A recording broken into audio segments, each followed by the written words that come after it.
Hello everyone, आप सभी का स्वागत है हमारे यूट्यूब चैनल में। तो आज हम इस वीडियो में बात करने वाले हैं पफ़ी आइज़ के बारे में, जिसको मेडिकल टर्मिनोलॉजी में पेरी ऑर्बिटल एडिमा भी बोला जाता है।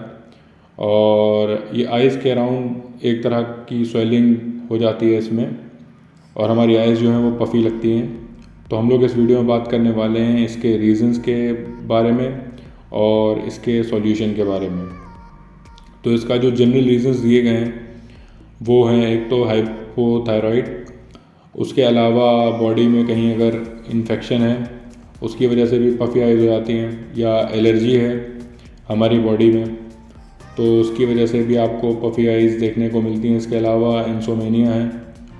तो ये कुछ जनरल रीज़न्स हैं, पर मोर कॉमन रीज़न जो है वो बॉडी में अगर सोडियम जो है हमारी हाई लेवल अमाउंट में है, और high level amount of sodium में एक होने की एक सबसे बड़ी वजह यह है कि अगर हमारी डाइट में हाई लेवल्स ऑफ कार्बोहाइड्रेट होंगे तो ये हमारे बॉडी में जो ब्लड शुगर लेवल है उसको इंक्रीज़ करेगा, जिसकी वजह से हमारी बॉडी का जो सोडियम लेवल है वो इंक्रीज़ हो जाएगा।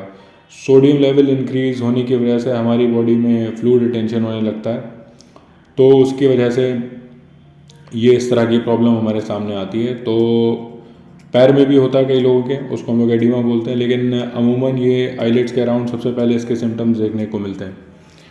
तो अगर ज़्यादा शुगर होगा तो एक तरह से इंसुलिन रेजिस्टेंस डेवलप हो जाएगा, जिसकी वजह से बॉडी में सोडियम होल्ड करने लगेगा, और सोडियम होल्ड होने की वजह से फ्लूइड रिटेंशन होगा, तो ये सिम्टम्स देखने को मिलेंगे। और फ्लूइड रिटेंशन की वजह से हमारी बॉडी के जो पोटेशियम लेवल है वो डिक्रीज़ हो जाता है। तो पोटेशियम, जैसा कि मैं आपको बता दूं, पोटेशियम हमारी किडनी के लिए काफ़ी ज़्यादा बेनिफिशियल है। तो अगर हाई लेवल्स ऑफ कार्बोहाइड्रेट आप लेंगे तो ये हमारे जो पोटेशियम लेवल है उसको एडवर्सली इफ़ेक्ट करेगा, तो जिसकी वजह से ये प्रॉब्लम देखने को मिलेगी। तो अब बात कर लेते हैं इनकी सॉल्यूशंस के बारे में। तो सबसे पहले तो हमें अपनी डाइट में से जो जंक फूड जितना भी है, या हाई लेवल्स ऑफ जो भी कार्ब्स हम लोग खा रहे हैं, उसको कट डाउन करके एक तरह से बैलेंस डाइट लेनी पड़ेगी, जिससे कि हमारी बॉडी का जो मिनरल का जो बैलेंस है वो ठीक हो सके और हमारे पोटेशियम लेवल्स थोड़े से ठीक हो सकें। और इसके अलावा जो दूसरा तरीका ये है कि हम पोटेशियम को सप्लीमेंटेशन फॉर्म में भी ले सकते हैं, और मार्केट में कई तरह के सप्लीमेंट्स अवेलेबल हैं। तो आप किसी नज़दीकी प्रैक्टिशनर से इसके बारे में कंसल्ट करके आप वो सप्लीमेंट ले सकते हैं कि कौन सा आपकी बॉडी के हिसाब से बेटर रहेगा। तो इस तरह से अगर आप पोटेशियम के लेवल को बढ़ाएंगे थ्रू सप्लीमेंटेशन और डाइट के थ्रू, तो आप ये देखेंगे कि विद इन वीक्स आपकी ये प्रॉब्लम जो है वो रिज़ॉल्व हो जाएगी।